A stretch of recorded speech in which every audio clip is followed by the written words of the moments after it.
At exactly 3:17 a.m., when the world is quiet enough for truth to surface, something strange happens.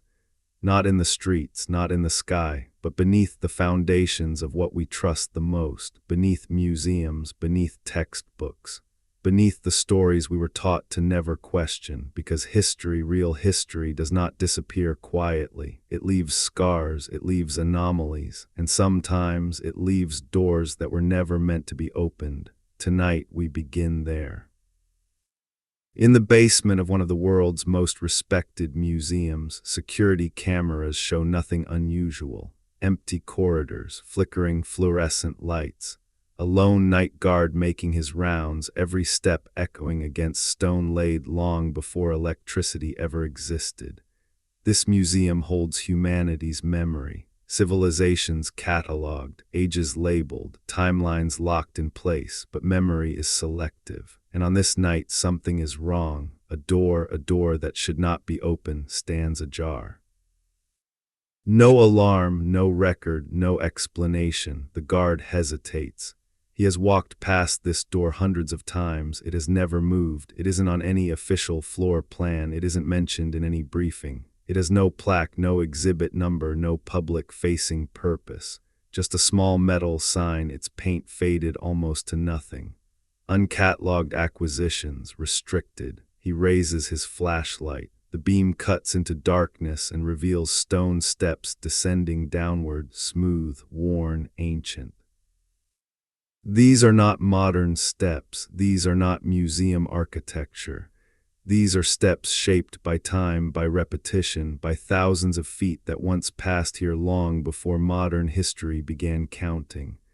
The air changes as he descends, colder, denser, still. At the bottom, another door. Inside, shelves stretch beyond the reach of light, crates, tablets, objects wrapped in protective material far older than the labels attached to them. And then he sees them. Stone tablets etched with symbols no linguist can place into any known language family. Metallic objects that show no corrosion, none, despite carbon dating that places them far outside the accepted boundaries of human metallurgy. Precision instruments designed to track the movement of the heavens with accuracy rivaling modern observatories. And maps that should not exist. Maps showing coastlines that disappeared beneath the ocean more than 12,000 years ago. Maps depicting Antarctica ice-free. Maps that do not belong to any civilization we recognize. 3 days later, that guard no longer works at the museum. The door is sealed, the records are amended, and the official statement reads, routine structural renovation. But the photographs he took remain, and they raise a question that institutions around the world have spent centuries trying not to answer. What if everything we know about human history is incomplete, not wrong in small ways? Not missing footnotes, but fundamentally misaligned. What if civilization did not rise once, but many times? What if the pyramids, the megaliths, the impossible stonework scattered across every continent are not the beginning of human achievement, but the remains of something that came before, something lost, something erased, something we were never meant to remember? We are taught a simple story. For hundreds of thousands of years, humans lived in caves. Then suddenly, around 10,000 years ago, we invented agriculture. Then cities, then writing, then civilization, a clean line, a comforting line, a story that makes us feel special. But nature does not work in straight lines, and history, real history, rarely does either. Because when you step outside the narrative and look at the evidence without filters, without assumptions, without institutional comfort, the timeline begins to fracture.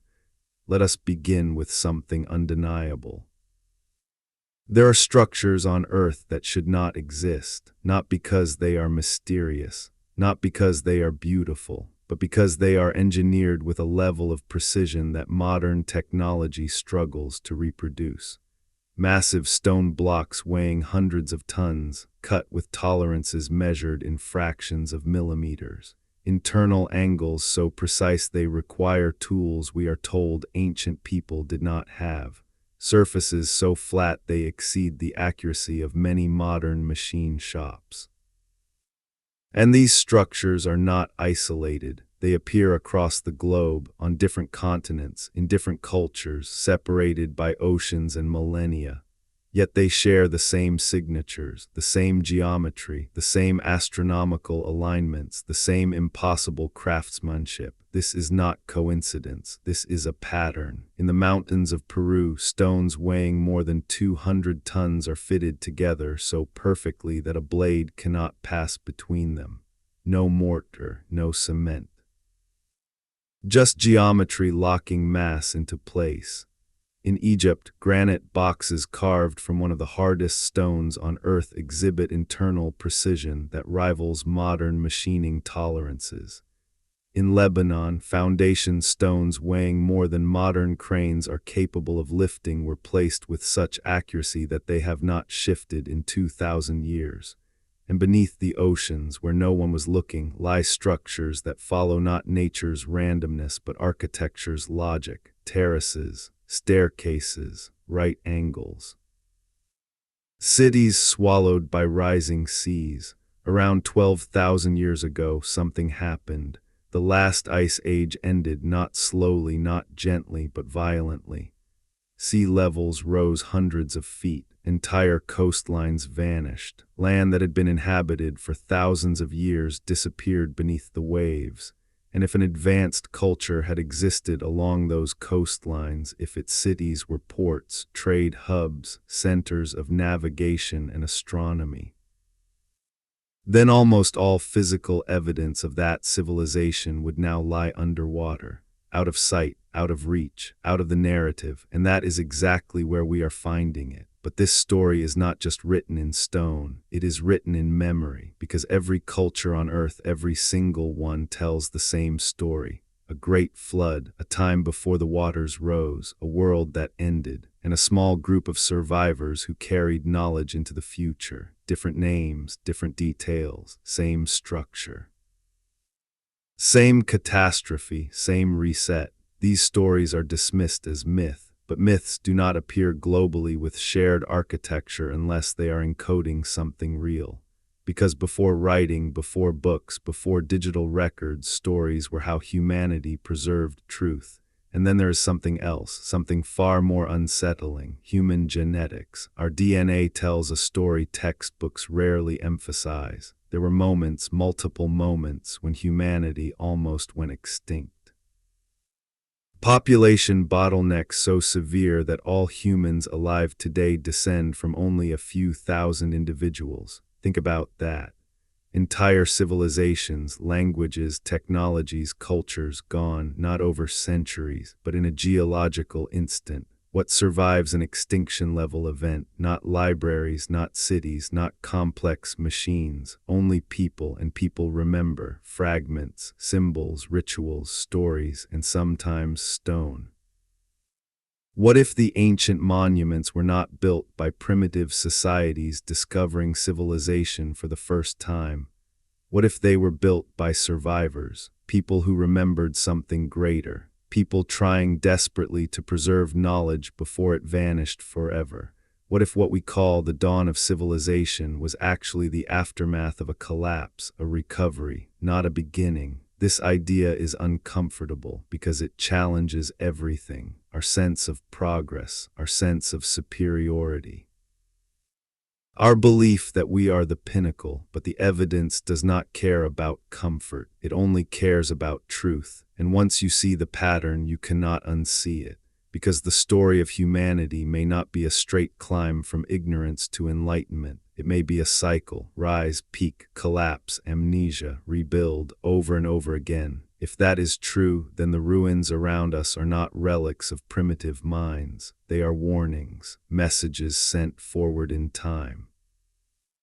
Time capsules carved in stone by people who knew what was coming. People who understood that knowledge could be lost, that history could be rewritten, that memory could fade, unless it was anchored in something that survives catastrophe. Stone, stars, stories. Tonight, we are not here to tell you what to believe. We are here to show you what exists, what is measured, what is carved, what is submerged, what is ignored. Because once you see the evidence laid side by side, once you stop asking, why doesn't this fit the timeline, and start asking what timeline would fit this, everything changes. This is not about aliens. This is not about fantasy. This is about human beings, who we were, what we built, and what we lost. If you want to hide the truth, you erase words, you burn books, you destroy records, you rewrite textbooks. But there is one thing you cannot easily erase. Stone. Stone does not forget. Stone does not exaggerate. Stone does not care what era you believe you live in. Stone only records what was done to it, and what has been done to stone across this planet tells a story that history refuses to explain. Let us begin with a simple question. How do you cut stone? Not limestone, not soft sandstone, but granite, diorite, basalt, some of the hardest materials on Earth. Modern industry uses diamond-tipped tools, high-speed saws, precision machining, lasers, and computerized measurements to shape these stones today. And even with all of that, it is slow, expensive, and difficult. So now ask yourself this. How did ancient people we are told had no iron, no steel, no advanced mathematics, cut these materials with such precision that modern engineers struggle to replicate it? Not roughly, not approximately, but perfectly. In Egypt, deep beneath the desert sands, sit massive granite boxes carved from Aswan granite. Each box weighs tens of tons, but weight is not the mystery, precision is. Their internal angles are perfectly square. Their surfaces are flat to tolerances measured in thousandths of an inch. The corners, where tools struggle the most, are sharper than what is achievable with hand tools. You do not accidentally achieve this. You do not achieve this by hammering away for a long time. This is not brute force. This is controlled engineering, and here is the problem. Granite is harder than copper. Copper does not cut granite. It deforms, it dulls, it fails. Yet the official explanation insists copper chisels and stone hammers did the job, not once, not twice, but repeatedly, across thousands of tons of stone, across generations, across an entire civilization. That explanation collapses under basic material science, and the stone knows it. Travel to South America. High in the Andes, walls made of massive stones interlock like puzzle pieces. No mortar, no filler, no straight seams. Each block is uniquely shaped, yet fits perfectly with the stones around it. This technique is so advanced that even modern stonemasons struggle to replicate it. Why? Because you cannot simply cut one stone and then cut another. Each stone must be measured against multiple others simultaneously. It requires three-dimensional planning, pre-visualization, standardized measurement, and error margins so small that one mistake ruins the entire system. And yet these walls were built in regions where history claims the builders had no writing system, no advanced mathematics, no metal tools capable of shaping the stone they used. So ask yourself again, what kind of mind builds this? What kind of culture prioritizes this level of precision? Not for decoration, not for ceremony, but for permanence. Because these walls have survived earthquakes that destroyed modern buildings nearby. They flex, they lock, they endure. This is not primitive architecture. This is disaster-resistant engineering. Now look at scale. In Lebanon, foundation stones weigh over 800 tons each. To put that into perspective, that is heavier than a fully loaded commercial airplane. Modern cranes struggle to lift even a fraction of that weight. And yet these stones were quarried, transported, lifted, and placed with such accuracy that they have not shifted in thousands of years. How? Not mythologically, not symbolically, physically. Because gravity does not care about legends, it cares about force, and force leaves evidence. Across the world, from Egypt to Peru, from Turkey to Japan, the same strange pattern appears. The oldest structures are the most advanced. Let that sink in. The oldest stonework shows the highest precision. The most massive blocks, the best craftsmanship. Later structures, those built after, are smaller, rougher, less precise. If civilization were developing forward, this should be impossible. Technology improves over time, knowledge accumulates, skill builds upon skill, but this is not what the stone shows. The stone shows decline, which means something was lost, and then there are the places that rewrite the timeline entirely. Structures that appear suddenly, fully formed, without developmental stages.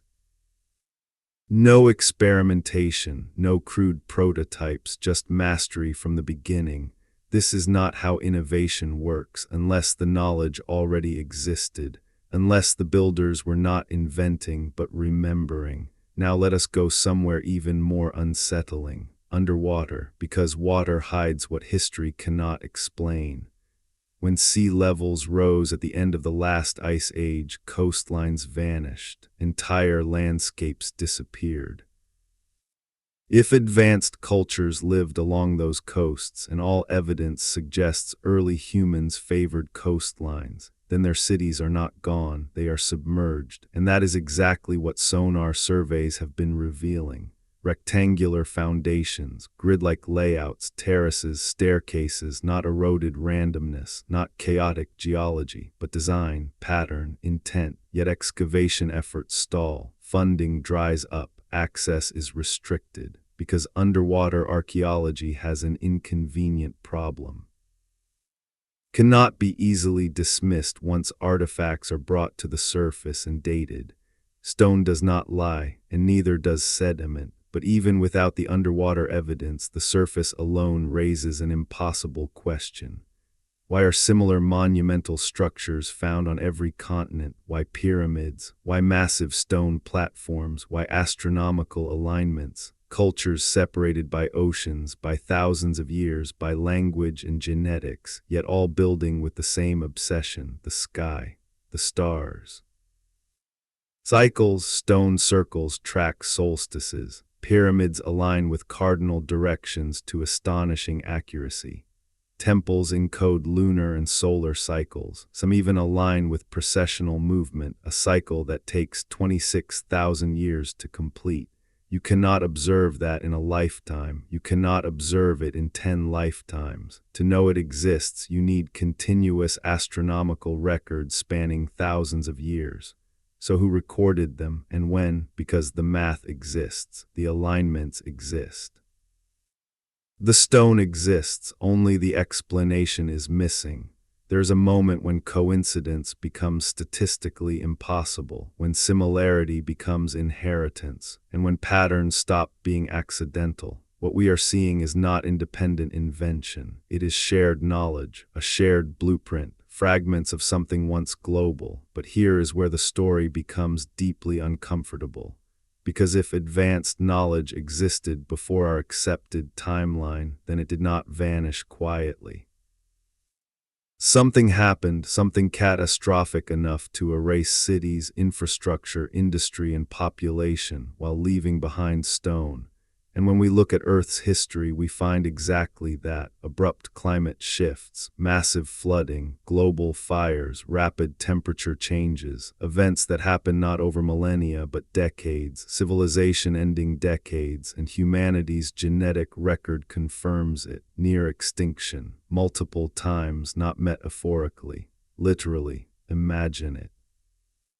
A world with cities along coastlines, maritime trade routes, astronomical knowledge refined over generations, engineering traditions passed from master to apprentice, and then the sea rises, the climate shifts, the sky fills with ash or fire, food systems collapse, cities flood, knowledge centers vanish, and the survivors flee, not with libraries, not with machines, but with memory. What do you teach when everything is gone? You teach the essentials. You teach how to grow food.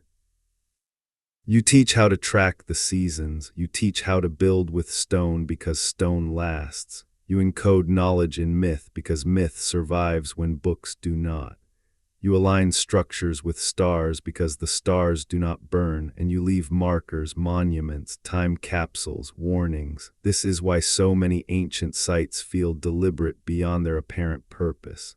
They are not just buildings, they are messages, messages written in geometry, in astronomy, in mass and alignment.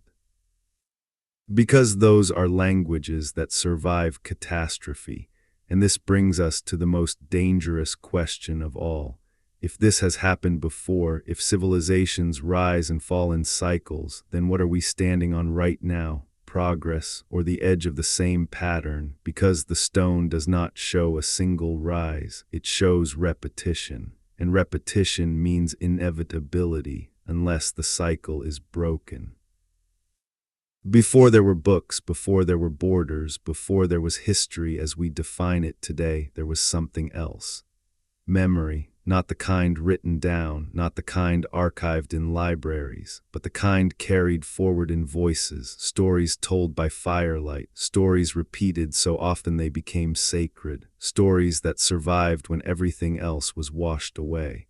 And there is one story that humanity has never forgotten, no matter where you go. No matter which culture you study. No matter how isolated or ancient, the story is always the same. The world before, the waters rising, the world after. Every civilization remembers a flood, not metaphorically, not symbolically, specifically. A time when the seas swallowed the land, when rain fell without stopping. When rivers burst their banks, when the coastlines vanished, and when the old world ended. This is not coincidence. Cultures separated by oceans and tens of thousands of years do not independently invent the same catastrophe with the same structure, the same cause, and the same aftermath, unless they are remembering something real. In Mesopotamia, the story speaks of a righteous survivor warned in advance, instructed to preserve life, seeds, and knowledge. In ancient India, the tale describes a great flood that resets the age of the world, ushering in a new cycle of humanity. In Greece, it is the destruction of an arrogant civilization, punished by water and earthquake in a single night. In the Americas, stories tell of a previous world destroyed by water, followed by the arrival of teachers who helped survivors rebuild. In Australia, oral traditions describe coastlines now hundreds of feet underwater, mapped in memory with astonishing accuracy. In Africa, Asia, Europe, and the Pacific Islands, the same memory persists: a great flood, a great forgetting, and a great restart. Modern history dismisses these accounts as myth, but geology tells us something very different. At the end of the last ice age, sea levels did not rise gently. They surged hundreds of feet in a geological instant. Entire continents of habitable land vanished beneath the oceans. And here is the detail that changes everything. Those lands were not empty. They were the most desirable places to live, flat, fertile, close to water. The same places modern civilizations still cluster today. If advanced human cultures existed before the flood, if they had cities, ports, trade routes, then the ocean did not just erase them, it buried them. And that is why the evidence feels incomplete, why the ruins appear suddenly and disappear just as suddenly. Why we find monumental stonework on high ground but almost nothing along ancient coastlines, because the coastlines are gone, and with them the heart of whatever world existed before. But memory did not drown. Because memory does not require stone, it requires people, and people survived, not millions, not even hundreds of thousands, a few thousand, scattered, traumatized, carrying fragments of a lost world. And when survivors rebuild, something strange happens. They do not innovate forward. They simplify, they preserve what they can, and they mythologize what they cannot recreate. This is where gods enter the story. After every flood myth, the same figures appear: teachers, culture bringers. Beings who arrive after the waters recede. They teach agriculture, they teach astronomy, they teach law, architecture, mathematics, they show people how to live again, and then they leave, often returning to the sea, often promising to return someday. Different names, same role. Ask yourself this. If you were a survivor of a destroyed advanced civilization and you encountered scattered groups of humans living at subsistence level, how would you appear to them? You would know things they did not.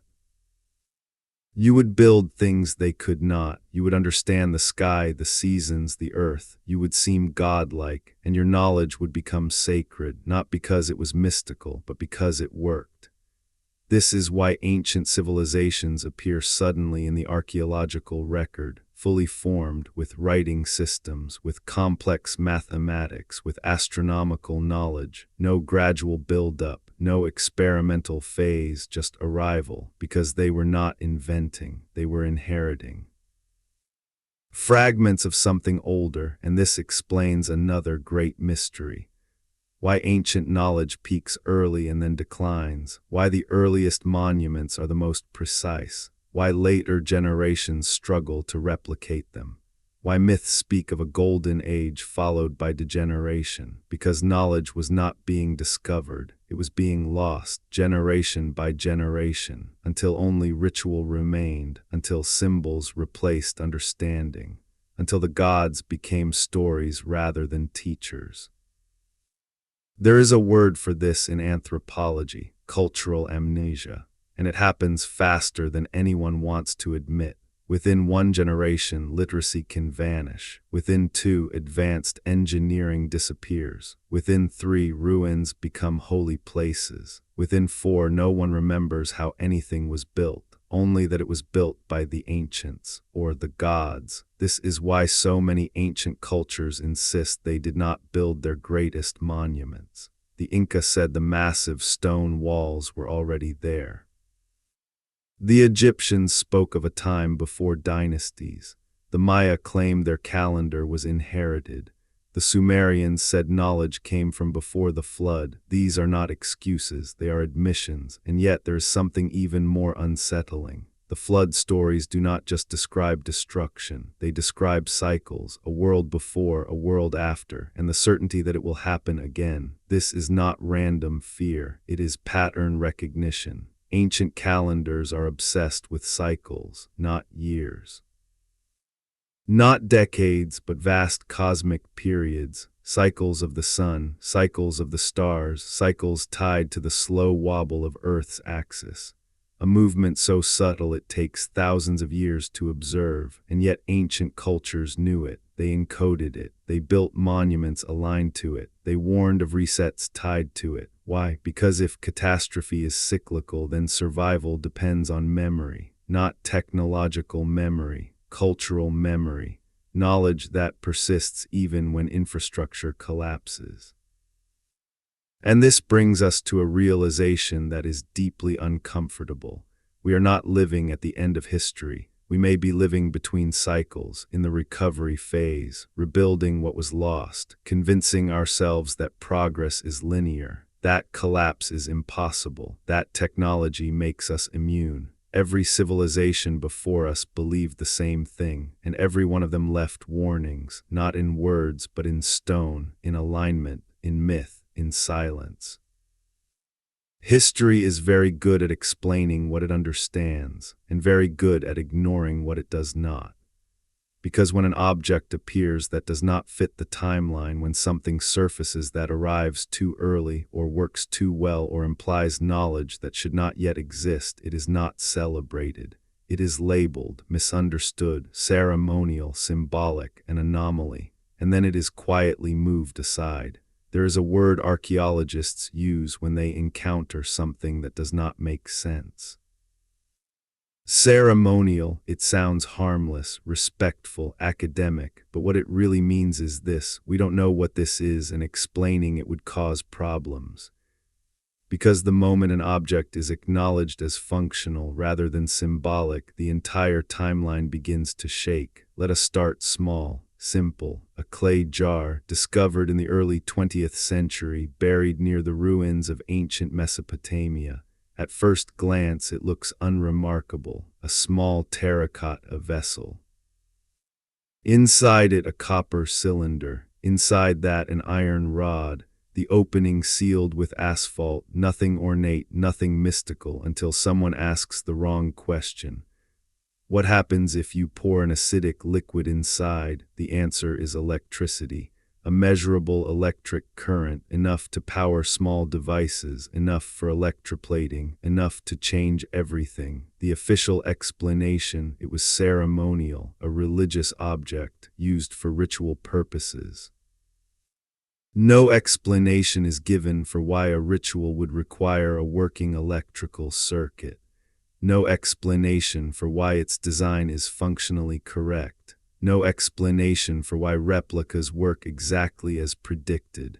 Because acknowledging ancient electrical knowledge opens a door history does not want to walk through. What else did they power? What else did they know? And how much of it is gone? Now move forward in time, or backward, to ancient Greece, a shipwreck. A corroded lump of bronze pulled from the seabed. For decades it sits ignored, unremarkable, until someone takes an X-ray. Inside a machine, gears, interlocking, precision-cut gears, not one, not two, dozens, arranged in a system so complex it takes modern scientists more than a century to fully understand it. What they discover is staggering. This object tracks the movements of the sun, the moon, and the planets. It predicts eclipses. It models irregular lunar motion. It even tracks athletic cycles. This is not art. This is computation, an analog computer built more than 2,000 years ago. And here's the most disturbing part. Nothing like it appears again for over 1,000 years. The technology does not evolve. It vanishes, as if it were a dead end or a relic of something already fading. Then there are metals, iron that does not rust, structures that endure monsoons, humidity, and centuries without corrosion. Metallurgy so precise that modern scientists still debate how it was achieved. Alloys poured into stone joints, locking massive blocks together with thermal precision. Materials we cannot identify, formulas that no longer exist. These are not myths. These are measurable objects, and they raise a terrifying possibility. What if ancient technology did not disappear because it was primitive? What if it disappeared because it was fragile, because collapse destroys complexity first? But some artifacts go even further. They do not just challenge technological timelines, they shatter them. Objects found embedded in geological layers that predate accepted human history by hundreds of thousands or millions of years. A tool encased in stone that should not contain tools. A manufactured object surrounded by rock that formed long before humanity was supposed to exist. Each time the response is immediate: hoax, contamination, misinterpretation, and sometimes silence. Because there is no acceptable explanation within the current framework, and frameworks protect themselves. Now consider this. Modern civilization is fragile. Strip away electricity, supply chains, digital storage, and infrastructure, and within weeks society begins to unravel. Within months, complex knowledge disappears. Within generations, all that remains are ruins and stories. We know this because we have seen it happen on smaller scales. Empires fall, libraries burn. Technologies vanish. Now imagine that process amplified by a planetary catastrophe. Firestorms, floods, rapid climate shifts, sudden population collapse. What survives that? Stone, basic tools, fragments, and memory. This is why advanced technology leaves almost no trace after collapse. Steel rusts, electronics decay, plastics degrade, concrete crumbles, but stone endures. And so what we find are the shells, the foundations, the monuments, but not the systems that powered them. Not the tools that shaped them, not the knowledge that designed them, because those things require continuity. and continuity was broken. There is another uncomfortable truth. We assume ancient people were incapable because we compare them to modern humans deprived of technology. But ancient humans were not cognitively inferior. Their brains were the same. Their capacity for abstraction, engineering, observation, and innovation was the same. What they lacked was continuity, not intelligence. And when continuity is lost, progress resets. This is why advanced knowledge appears suddenly and disappears just as suddenly in the archaeological record, why precision exists before theory, why mastery precedes explanation, why artifacts show sophistication without developmental stages, because they are not beginnings, they are endings, the last echoes of something already collapsing. And then there is the most dangerous idea of all. What if we are not discovering ancient knowledge, but rediscovering it? What if concepts we believe are modern, electricity, resonance, frequency, energy, were once understood intuitively? What if ancient structures were not just buildings, but devices, resonators, amplifiers, machines designed to interact with sound, vibration, and Earth itself? We dismiss this as fantasy, until modern science quietly confirms that sound can manipulate matter, that frequency can levitate objects, that resonance can shatter stone, that geometry influences energy flow. Suddenly, myths about sound moving stone do not sound so ridiculous. They sound technical, and this is where history grows nervous. Because if ancient people understood principles we are only now rediscovering, then linear progress is a lie. Then we are not at the peak, we are on a slope, climbing back towards something that once existed. There is a reason this knowledge feels forbidden, not because it is mystical, but because it is humbling, because it suggests that humanity has failed before. That intelligence does not guarantee wisdom. That technology does not prevent collapse. That progress without memory is temporary. If you want to understand how advanced a civilization truly is, do not look at its weapons, look at its maps. Because mapping the world requires more than curiosity. It requires mathematics, it requires astronomy, it requires timekeeping, it requires navigation, and above all, it requires perspective. You cannot map what you do not understand. And you cannot understand the earth without standing back from it. For most of human history, mapping was guesswork, coastlines warped, distances distorted, continents stretched or compressed by imagination. Even in the age of exploration, maps were often wrong. Longitude remained unsolved for centuries. Ships vanished because they could not calculate where they were. And yet, hidden in archives, preserved in fragments, copied and recopied by people who did not fully understand what they were preserving, are maps that do not fit this story. Maps that should not exist. One of them appears in the early 16th century, drawn by an admiral compiling older sources. The map shows coastlines with unsettling accuracy. Not just Europe and Africa, not just South America, but land that was not supposed to be known. Land that should not have been visible. Land that should have been buried. What makes these maps disturbing is not their existence. It is their precision. Coastlines that match modern surveys. Distances that align with satellite measurements. Features that were only confirmed centuries later using advanced technology. And most unsettling of all, they depict a world that no longer exists. Some of these maps show coastlines now submerged. Others show land beneath ice, not imagined land, not speculative land, but land that modern ice-penetrating radar confirms is really there.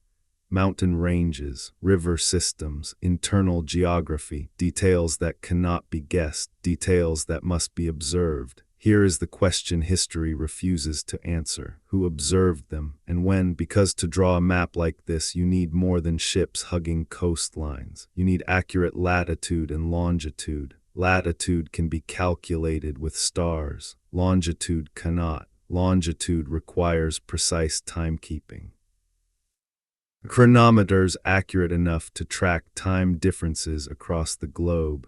Modern civilization struggled with this problem until the 18th century.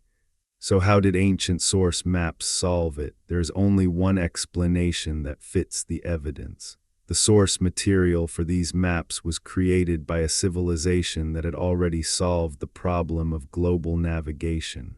A civilization that understood Earth as a whole, not regionally, not mythologically, but scientifically.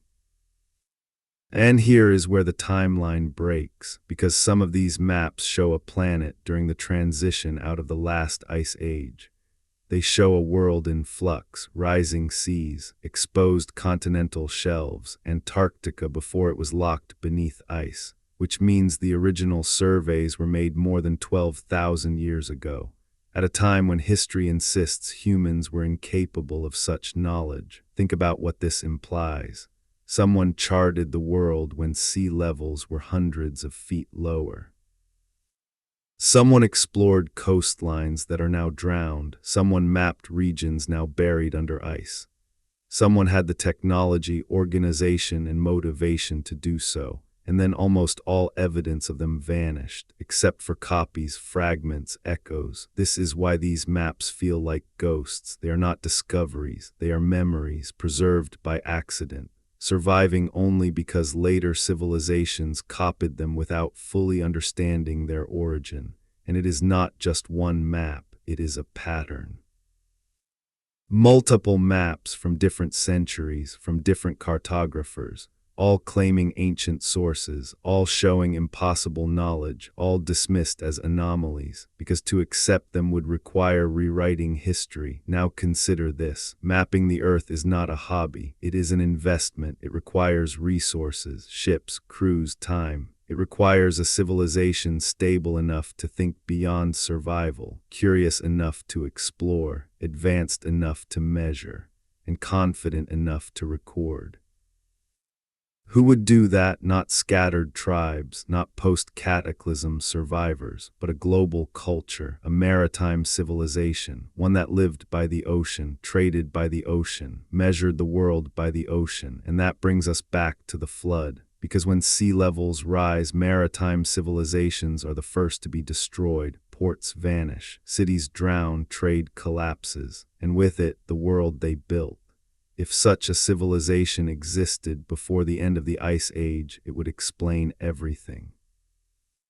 Why advanced structures appear suddenly after the flood, why knowledge seems inherited rather than invented, why myths speak of teachers arriving from the sea, why maps preserve a world no one remembers, why stone monuments sit on high ground as if deliberately placed above rising waters. It would also explain something else. Why Antarctica is forbidden ground, why access is restricted, why exploration is tightly controlled.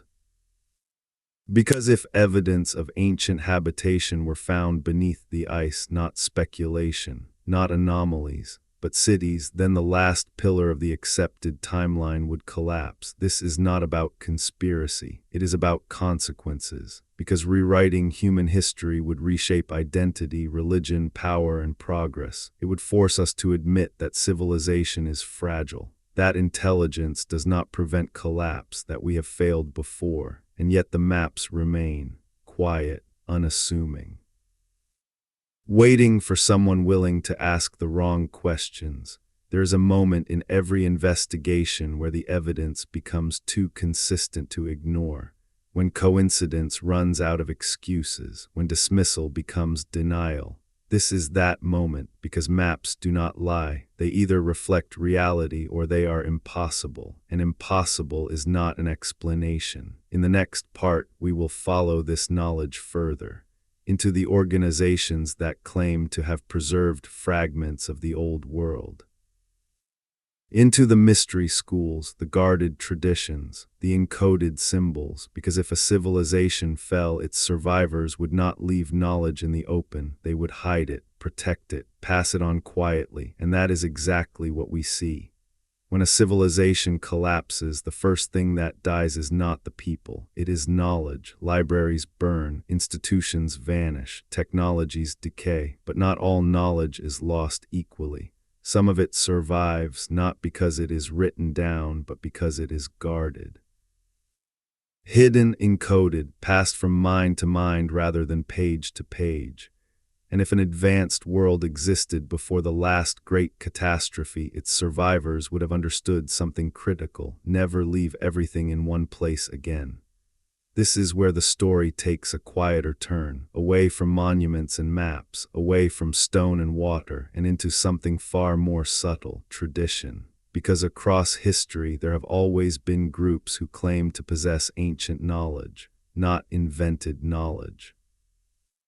Inherited knowledge, knowledge from before.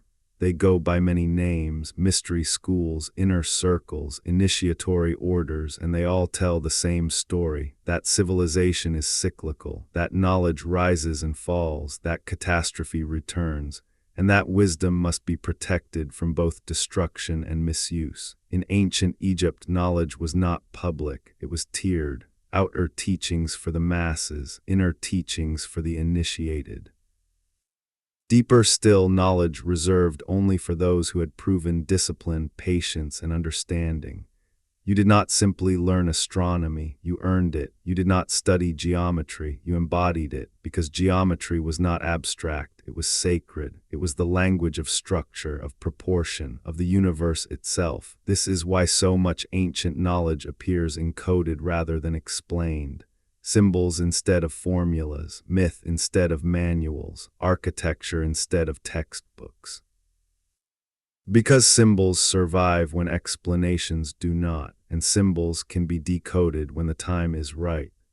The initiates of these traditions believed something most modern people find uncomfortable: that some knowledge is dangerous, not because it is evil, but because it is powerful, and power in the wrong hands leads to collapse. They believed civilization did not fall because it lacked intelligence, it fell because it lacked wisdom. This belief appears again and again in Egyptian teachings, in Greek philosophy, in Eastern traditions, in indigenous cosmologies. The same warning repeats: humanity advances faster than it matures, technology outruns ethics, knowledge outruns responsibility, and catastrophe follows. So what do you do if you know this cycle repeats? You do not teach everything, you preserve the principles, you encode the rest. You allow knowledge to re-emerge only when humanity is ready to receive it. This is why so much ancient wisdom is fragmented, why it appears incomplete, why it feels symbolic rather than technical. It is not broken, it is gated. Even mathematics was protected this way, not taught as calculation, but as philosophy: ratios, harmonies, relationships, because understanding structure is more important than memorizing formulas, and those who understood structure could rebuild anything. Across cultures, the same geometric forms appear, the same ratios, the same patterns, not because cultures copied each other, but because they were drawing from the same inheritance, a shared source, a memory of how reality is structured. These traditions did not disappear, they adapted. When temples fell, they moved underground. When empires collapsed, they disguised themselves as guilds. When religion rose, they hid inside it, not to control history, but to survive it. Because if everything is lost again, if civilization collapses once more, someone must remember. Someone must rebuild. And rebuilding requires more than tools, it requires understanding. This is why so many historical figures appear suddenly brilliant, as if they tapped into something older. They did not invent, they rediscovered, they studied, they were initiated, and then they brought fragments back into the world, enough to advance civilization, not enough to destroy it. But this creates a paradox. If knowledge is preserved quietly, it appears absent publicly, which allows modern history to claim it never existed. But absence is not proof of non-existence. Silence is not emptiness. And here is the most unsettling realization of all. These traditions did not believe collapse was optional. They believed it was inevitable, a reset built into the mechanics of Earth itself. Climate, solar cycles, geological rhythms, cosmic patterns, not punishment, not judgment, just physics. They believed the only thing humanity could change was how it responded. Whether it learned, whether it remembered, whether it repeated the same mistakes. And now, for the first time in this cycle, something has changed. We can see the patterns, we can measure the cycles, we can read the warnings carved into stone and written in myth. We can observe the same planetary signals that preceded past collapses. We are not blind this time, which raises a terrifying question. If we see it coming, what do we do? Because in the next part, we will confront the final piece of the puzzle. The cycles themselves, the timing, the evidence that civilization-ending events may not be random but periodic, predictable, and approaching once again. That is where this story leads, and that is where the past stops being history and becomes a warning. There's a moment in every long-forgotten story when the focus shifts, away from what humanity built, away from what humanity lost, and towards something far larger. Because civilizations do not collapse in isolation. They do not fall simply because of politics, corruption, or human error. Those are symptoms. The true causes come from above and below, from forces so vast, so indifferent that human history barely registers against them. Ancient cultures did not see the universe as chaotic. They saw it as rhythmic, ordered, cyclical. They believed the heavens moved with purpose and that Earth, far from being separate, was locked into those same rhythms, and they were not guessing, they were observing. For thousands of years, across continents and eras, ancient calendars obsess over cycles far longer than a human lifespan. Not years, not generations, but immense periods of time tied to the slow movement of the sky itself, the gradual wobble of Earth's axis, the return of stars to the same position, the repeating alignment of the heavens, a cycle so long that no single civilization could observe it from beginning to end. And yet somehow they knew it existed, they measured it, they encoded it. They warned about it. Ask yourself how that is possible. How does a culture without telescopes, without satellites, without computers, track a celestial cycle that unfolds over tens of thousands of years? There is only one answer that fits. They inherited the data from before. This is why ancient monuments are aligned with such obsessive precision, not just to solstices, not just to equinoxes, but to deeper astronomical markers that only make sense across vast stretches of time. Markers tied to periods of instability, moments when Earth's systems shift, when climate changes abruptly, when disasters cluster. Modern science is only now catching up to what ancient observers seem to understand intuitively, that Earth is not a closed system, that it is affected by solar activity, cosmic radiation, magnetic fluctuations, and gravitational interactions. That long-term cycles exist beyond human politics or economics. And that when those cycles reach certain thresholds, the planet responds violently. Look at the geological record. Mass extinctions do not happen randomly. They cluster, they repeat. Volcanic episodes spike, climate shifts accelerate, ice melts rapidly, sea levels surge, and life is forced to adapt or vanish. Humanity has lived through several of these events, barely. What ancient traditions preserved was not superstition, it was pattern recognition.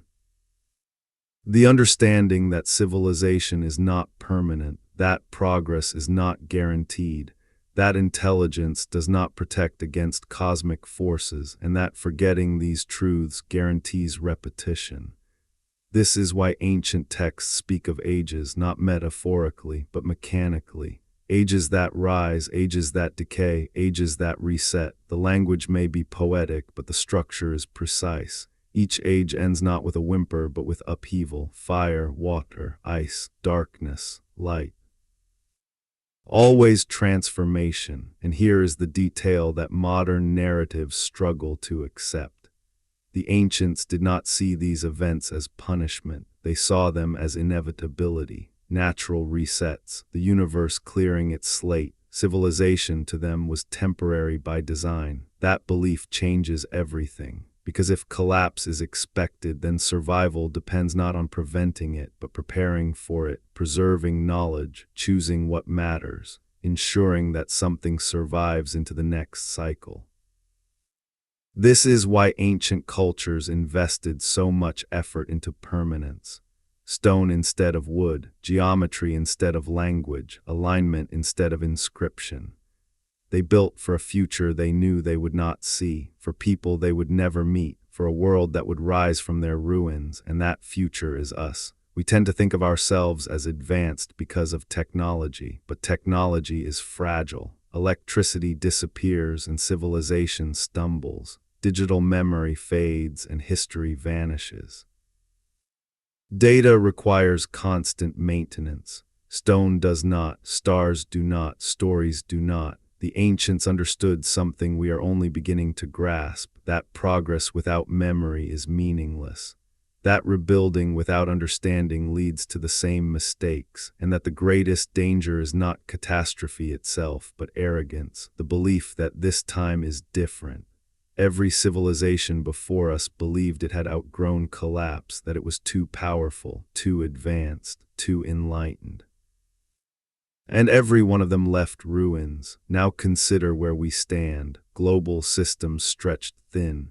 Climate instability accelerating, magnetic fields shifting, solar activity intensifying, technology advancing faster than ethics, knowledge expanding faster than wisdom. All the same warning signs, all the same patterns, and yet for the first time we can see them, we can measure them, we can compare our moment in history with those preserved in stone and myth. We are not blind.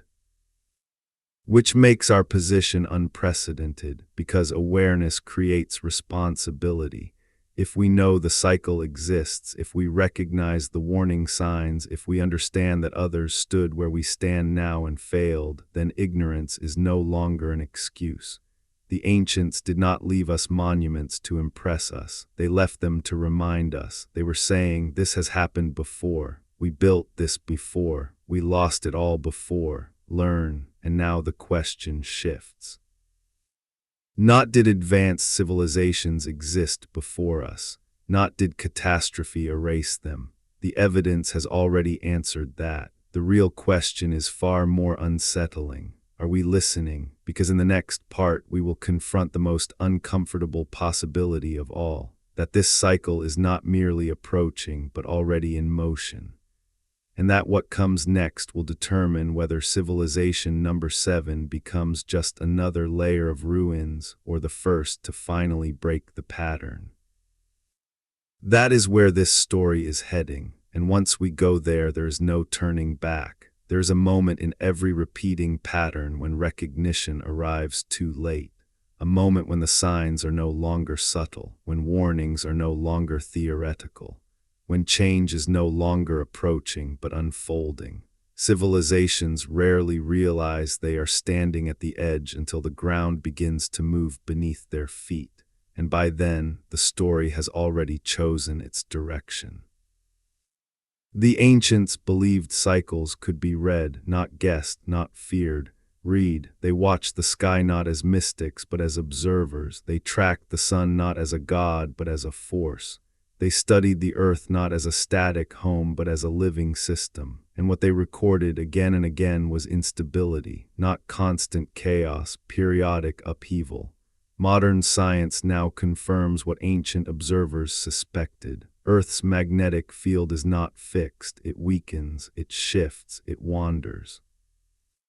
And when it does, the planet becomes exposed to radiation, exposed to solar events, exposed to forces normally held at bay. This is not speculation, it is measurement. The magnetic poles are moving faster than at any point in recorded history.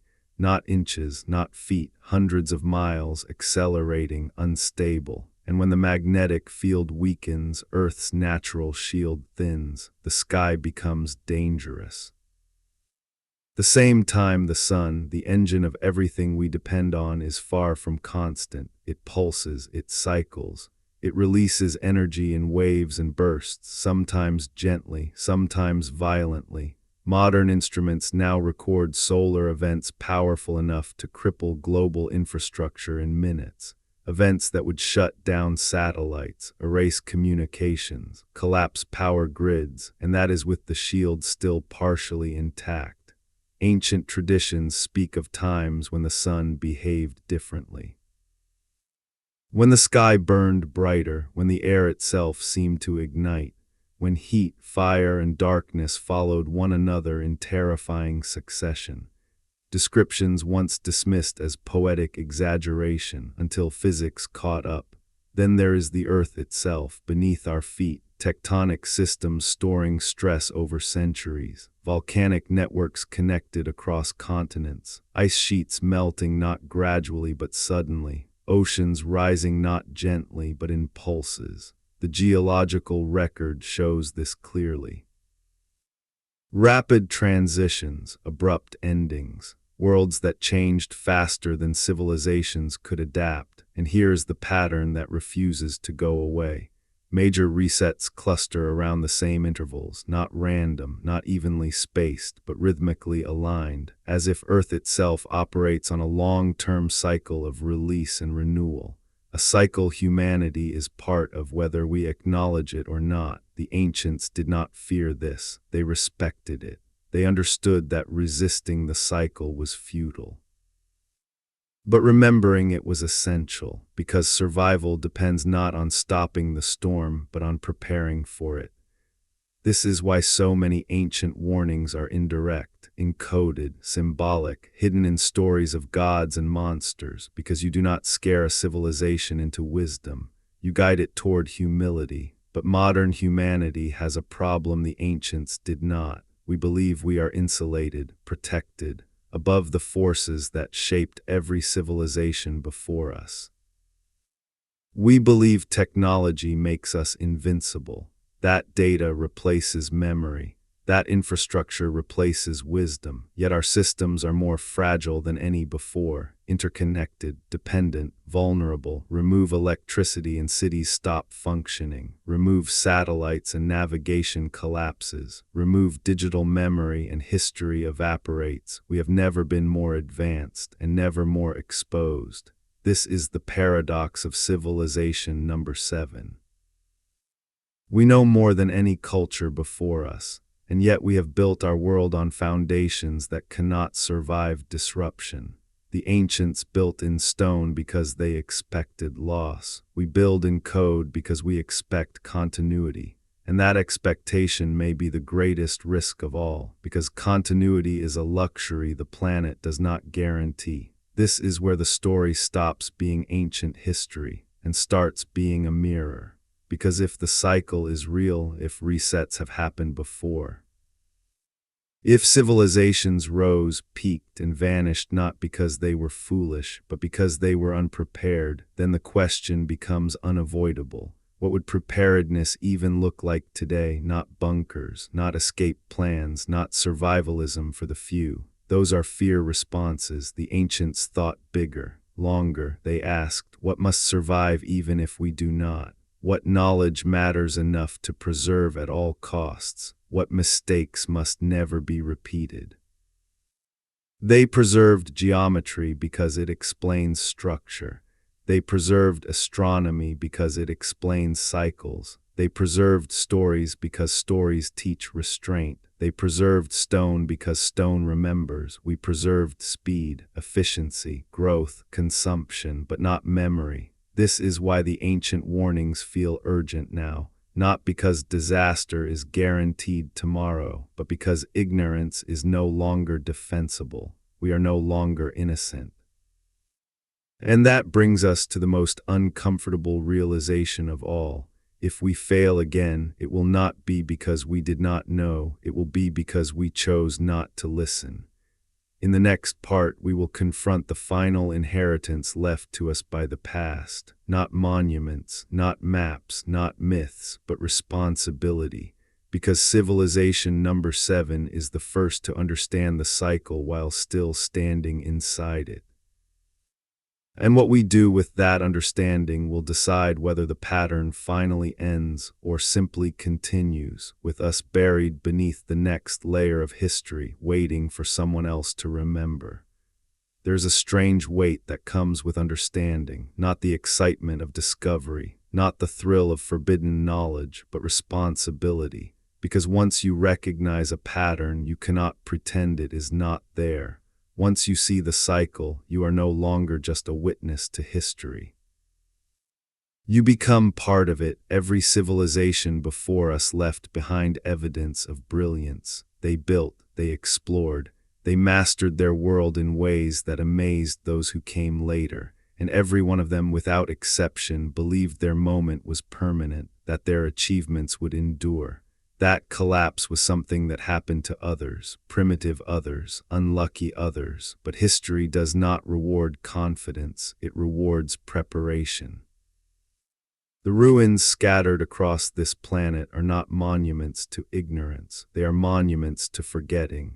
The ancients understood something deeply unsettling. That intelligence alone is not enough. That knowledge without restraint becomes dangerous. That power without memory leads to repetition. And that every cycle ends not when humanity is weakest, but when it believes itself untouchable. This is why their final messages were not technical manuals. They did not leave instructions for machines.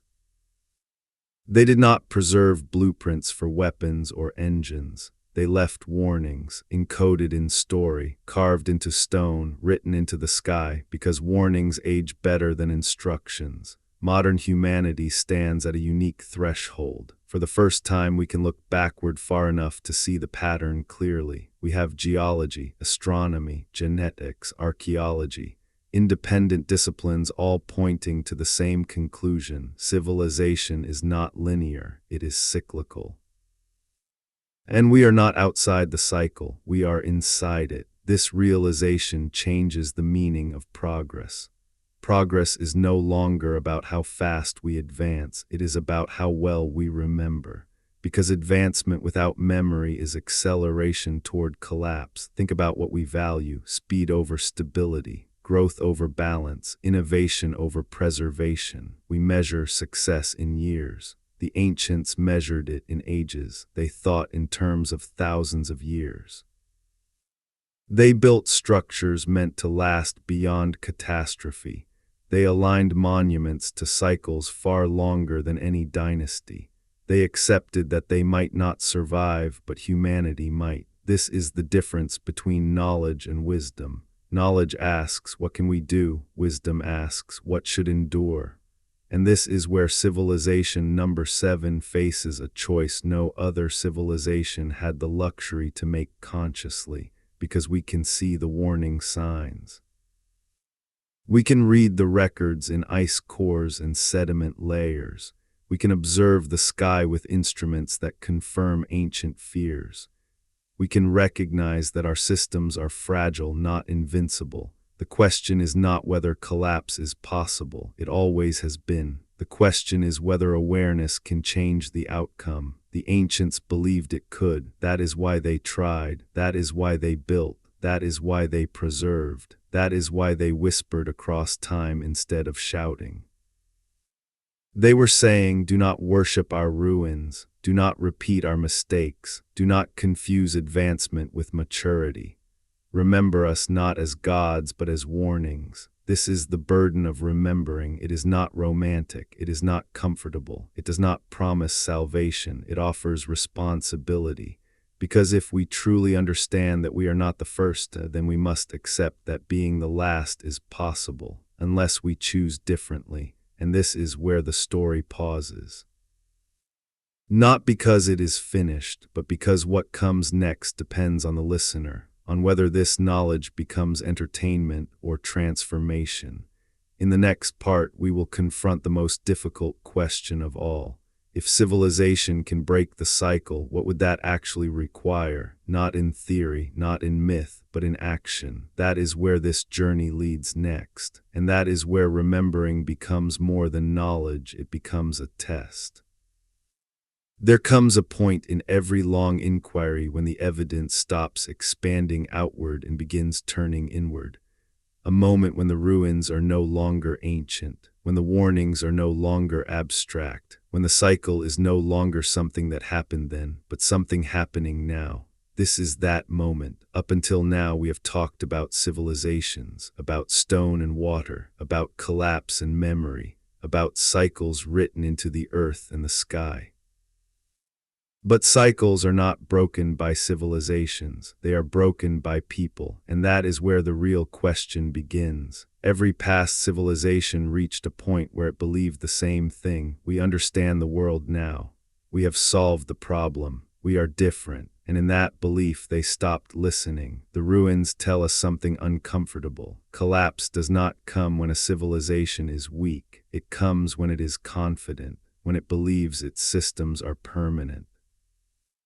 When it mistakes complexity for stability, when it assumes tomorrow will look like today. Think carefully about where we are. We have more information than any civilization before us. We can see the sky in wavelengths the ancients never imagined. We can peer into the earth's past through ice and stone. We can model futures that once belonged only to prophecy. And yet we struggle to slow down. We struggle to preserve. We struggle to remember anything that does not serve growth. This is the paradox of awareness. Knowing a cycle exists does not automatically grant the wisdom to escape it. In fact, awareness can become just another illusion of control. The ancients warned against this. They understood that knowledge alone can be dangerous, that intelligence accelerates both creation and destruction, that the more power a civilization gains, the more disciplined it must become. And discipline is the one thing history shows we resist the most.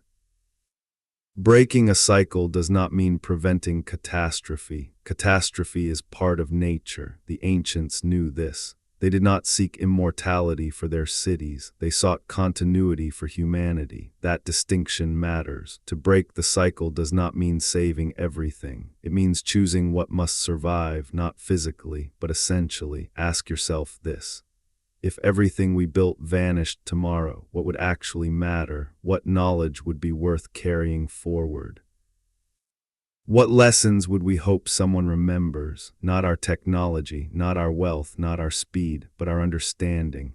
The ancients chose carefully. They preserved geometry because it teaches structure. They preserved astronomy because it teaches cycles. They preserved stories because they teach humility. They preserved stone because it teaches patience. What are we preserving? Data that requires power. Knowledge locked behind systems that assume stability.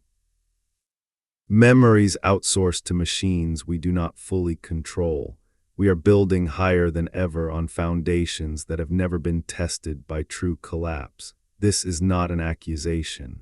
It is an observation, because civilization number 7 is not evil. It is simply fast, faster than wisdom, faster than memory, faster than restraint. The cycle does not punish civilizations for being curious.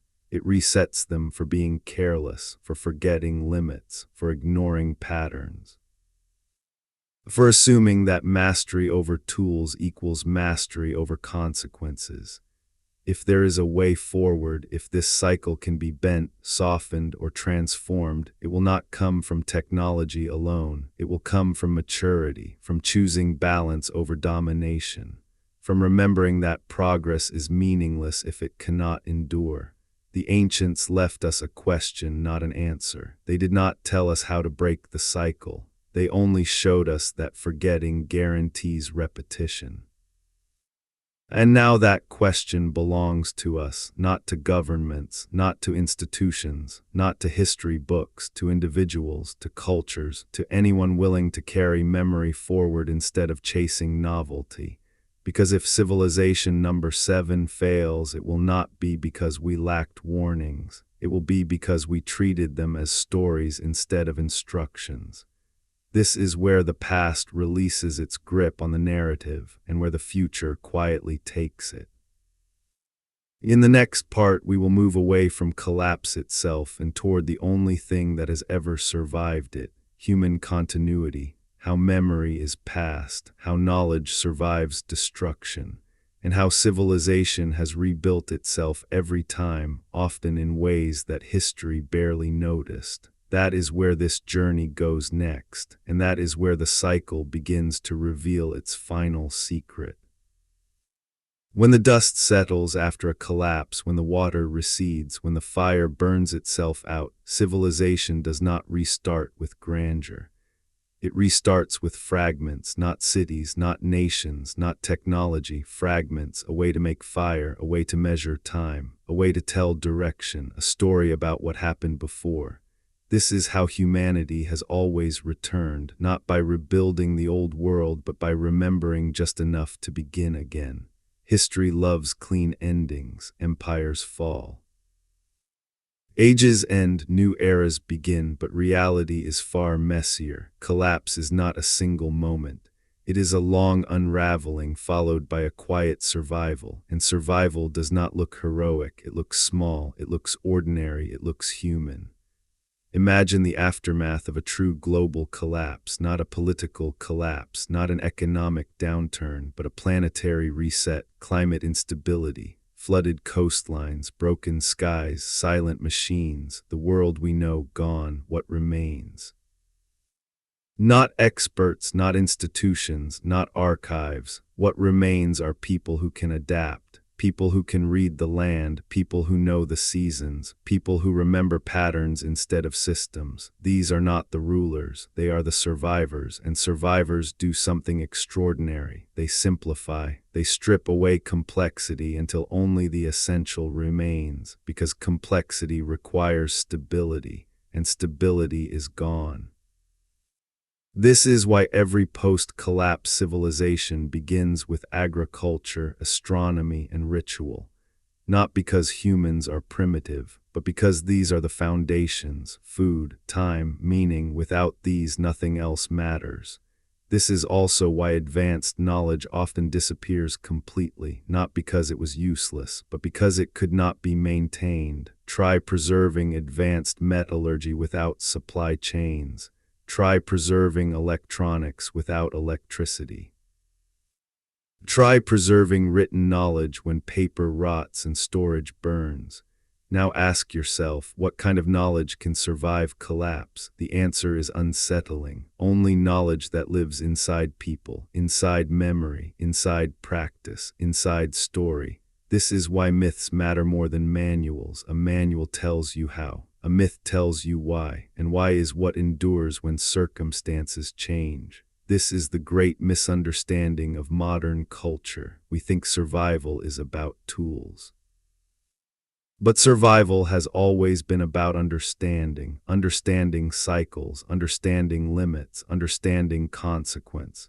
The ancients knew this. That is why they encoded wisdom into stories rather than schematics. Think about it. A blueprint becomes useless when materials disappear, but a story adapts. A story changes form. A story reshapes itself to new conditions. A story survives. This is how memory travels across extinction events, not as data, but as meaning.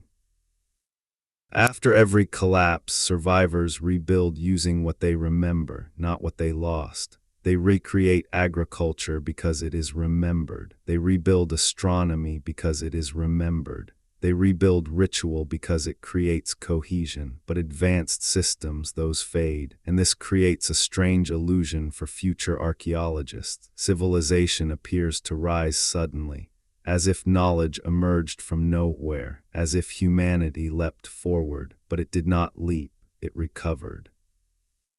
This is why early civilizations appear so advanced so quickly. Writing systems fully formed, mathematics already sophisticated, architecture already symbolic and aligned, because these were not first discoveries.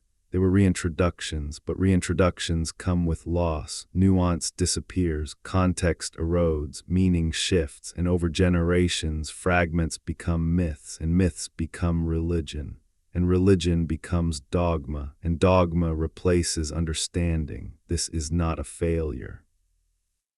It is a consequence because preservation is never perfect. Each cycle loses something and gains something else. The ancients understood this, that no cycle begins clean, that no rebirth restores everything, that every restart is incomplete, and that is why they focused on principles, not technologies. They preserved geometry because geometry explains structure regardless of materials. They preserved cycles because cycles repeat regardless of culture. They preserved balance because imbalance always leads to collapse. This is why ancient knowledge feels timeless, because it was designed to be, not tied to a specific era, not dependent on specific tools, but adaptable to whatever world came next. Now consider modern humanity. We have preserved more information than any civilization before us, but almost all of it is externalized, stored in machines, dependent on energy, locked behind systems that assume continuity. If continuity breaks, what survives? Not databases, not clouds, not networks, only what someone remembers. This is the vulnerability no one likes to talk about. We have more knowledge than ever and less memory than ever. The ancients did not outsource memory. They embodied it through ritual, through repetition, through teaching that required discipline and patience, not convenience. We see this today in cultures that survived near collapse conditions. Indigenous knowledge systems, oral traditions. Practical wisdom passed from generation to generation, often dismissed as primitive, yet astonishingly resilient.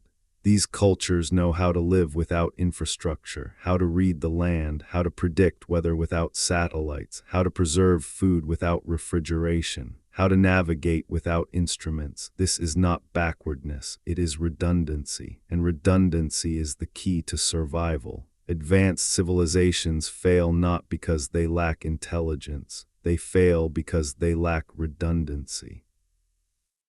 Too many systems, too few backups, too much trust in continuity. The ancients built redundancy into culture itself. Multiple stories, multiple traditions, multiple monuments spread across geography so that no single disaster could erase everything. Now ask yourself something uncomfortable. If our civilization collapsed tomorrow, who would remember how to rebuild? Not factories, not power plants, but society. Who would know how to restore balance instead of domination? Who would remember restraint instead of expansion? Who would remember humility instead of control? This is where the story becomes deeply personal, because continuity is not preserved by civilizations. It is preserved by individuals, by teachers, by storytellers, by those who choose memory over convenience. Every cycle leaves behind people like this. Quiet keepers, not rulers, not conquerors, but carriers. They are rarely celebrated, rarely remembered.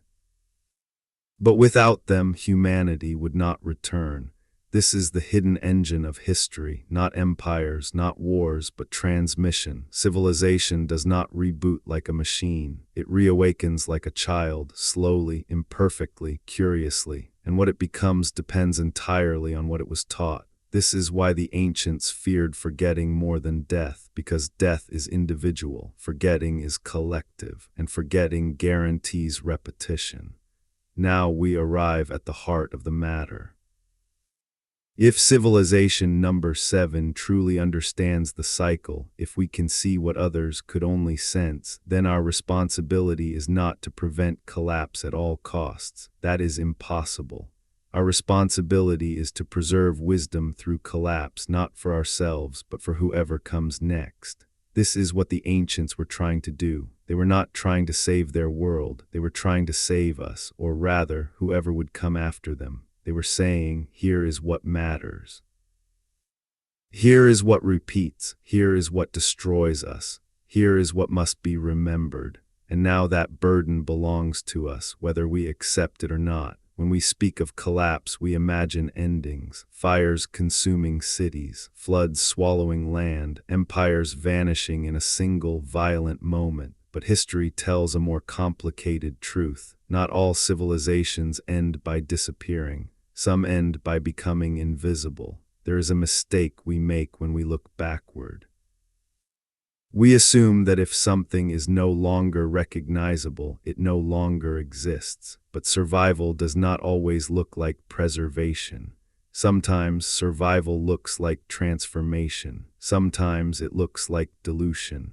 Sometimes it looks like disappearance, when in reality it is continuation under a different name. Civilizations do not always die. They fragment, they disperse, they embed themselves inside what comes next. And in doing so, they carry forward knowledge in ways that history rarely credits. Think about language. Languages do not usually vanish overnight. They blend, they simplify. They leave traces in grammar, in sound, in structure. A dead language is never truly dead. It survives in accents, in idioms, in the bones of newer tongues. Civilizations behave the same way. When a great culture collapses, its people do not evaporate. They migrate, they intermarry, they teach, they adapt. And what they know does not disappear, it spreads, not as a unified system, but as fragments scattered across many cultures.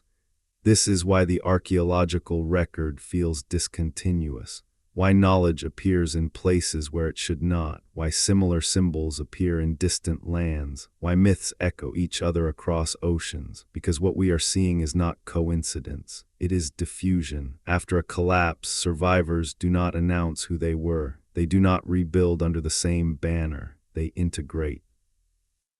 They become teachers, priests, elders, artisans. They influence quietly, and over generations their origin is forgotten, but their impact remains.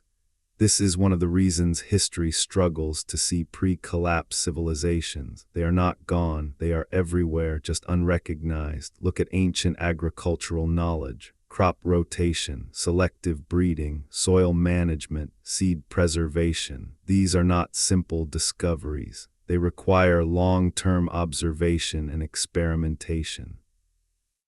Yet they appear suddenly in early civilizations, fully formed, as if taught because they were. Look at navigation, star paths remembered across generations.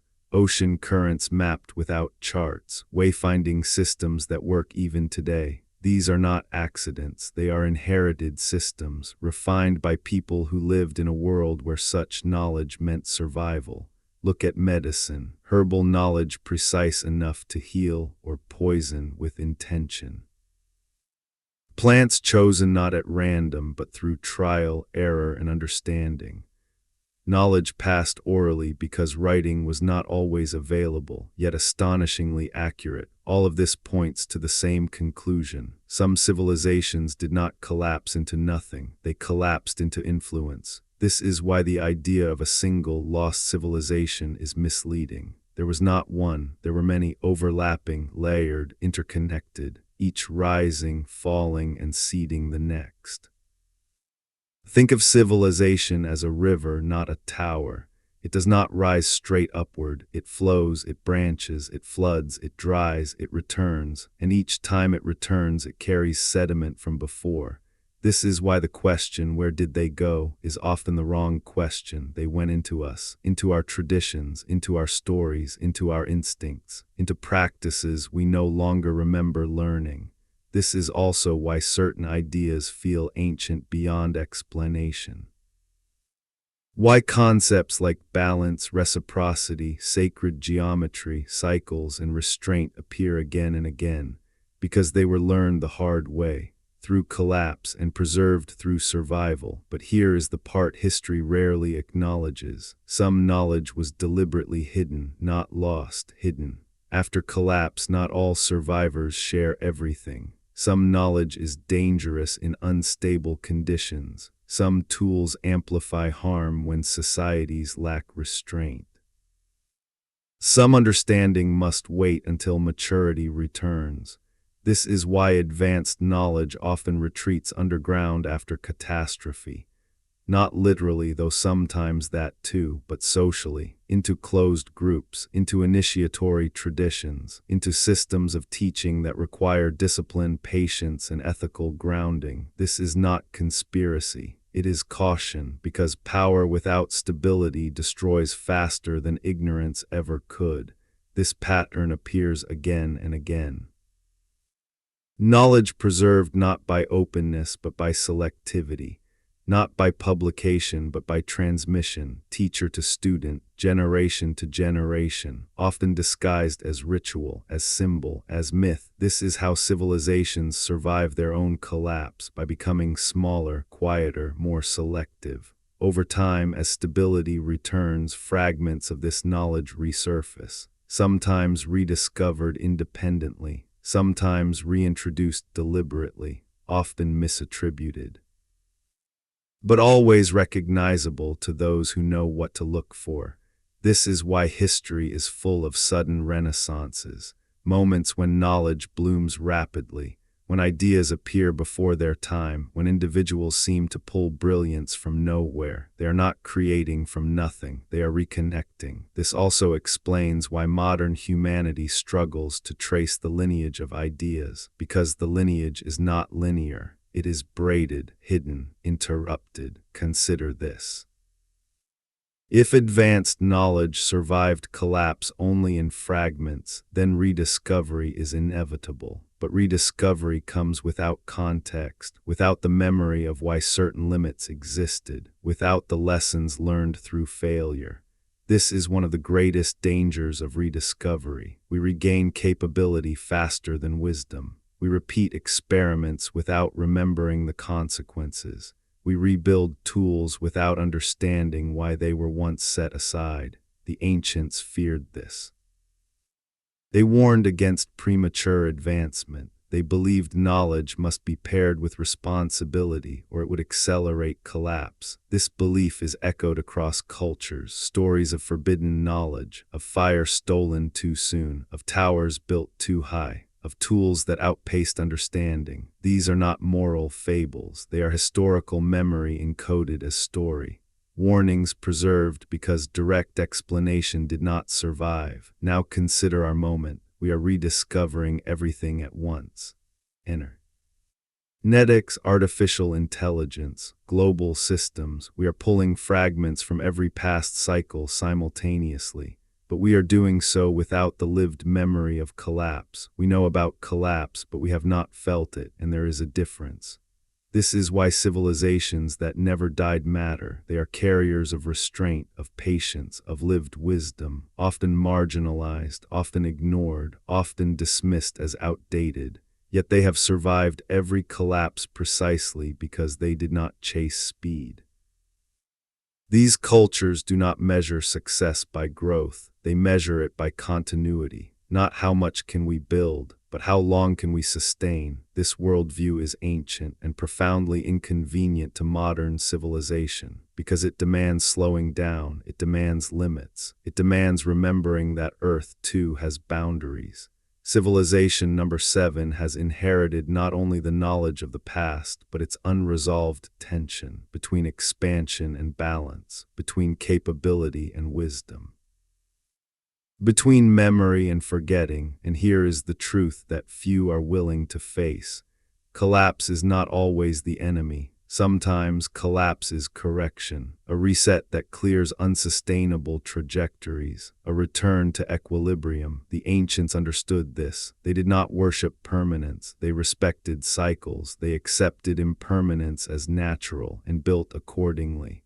Modern civilization, by contrast, worships continuation at all costs, endless growth, endless expansion, endless acceleration, even when the systems supporting it begin to fail.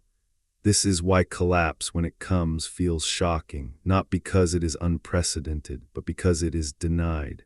The civilizations that never died offer us a different path, not escape from the cycle, but cooperation with it, learning when to advance, learning when to restrain, learning when to let go. This does not mean abandoning progress, it means redefining it. progress not as domination, but as alignment. Alignment with planetary systems, alignment with cycles, alignment with limits. This is the quiet wisdom that survived every fall, not written in stone, but carried in practice, in culture, in choice. If civilization number 7 is to become something different, if it is to avoid becoming just another buried layer, it will not be through technology alone. It will be through integration, learning from those who survived collapse before us, not by copying their tools, but by understanding their values. This is where the story turns, because the future is not decided by what we invent. It is decided by what we choose to remember. There's a quiet moment that arrives after every long journey, a moment when the noise fades, when the evidence settles, when the story no longer feels external, because by now this is no longer a documentary about the past, it is a mirror. We began with ruins, with impossible stone, with submerged cities, with maps that should not exist. We followed memory through flood and fire, through collapse and rebirth, through stories whispered across thousands of years. And what emerged was not a lost civilization. It was a pattern, a rhythm, a truth so old that humanity has forgotten how to speak about it without myth.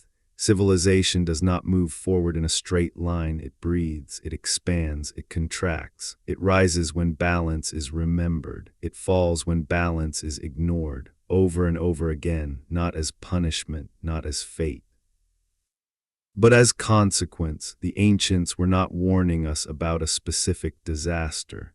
They were warning us about forgetting limits, forgetting cycles, forgetting that intelligence without wisdom accelerates collapse. They were telling us that every civilization believes it is different, and every one of them is wrong unless it learns. We like to imagine the past as primitive, but the truth is far more unsettling. The past was experienced. It had already failed. And those who survived carried memory forward the only way they could, through stone, through story, through alignment with the sky itself. They were not trying to impress us, they were trying to reach us. This is why the monuments feel intentional, why the myths feel consistent, why the warnings feel personal, because they were not speaking to their own time, they were speaking to ours. Civilization number 7, that is us, not because we are chosen, not because we are special, but because we are next. The next to rise to global scale, the next to wield planet-shaping power, the next to face the same choice every civilization before us faced. Do we repeat the pattern, or do we finally understand it? For the first time in history, humanity can see the cycle clearly. We have the data, we have the tools, we have the evidence. We know about past climate shifts, we know about extinction events, we know about magnetic instability, we know about solar cycles. And we know how fragile our systems truly are. We are not ignorant, which means the outcome will not be an accident. The ancients accepted impermanence. We fight it. They built with the expectation of loss. We build as if loss is impossible. They preserved wisdom in ways that could survive catastrophe. We preserve information in systems that assume uninterrupted power. This is not a criticism. It is an observation, because awareness creates responsibility, and responsibility demands choice.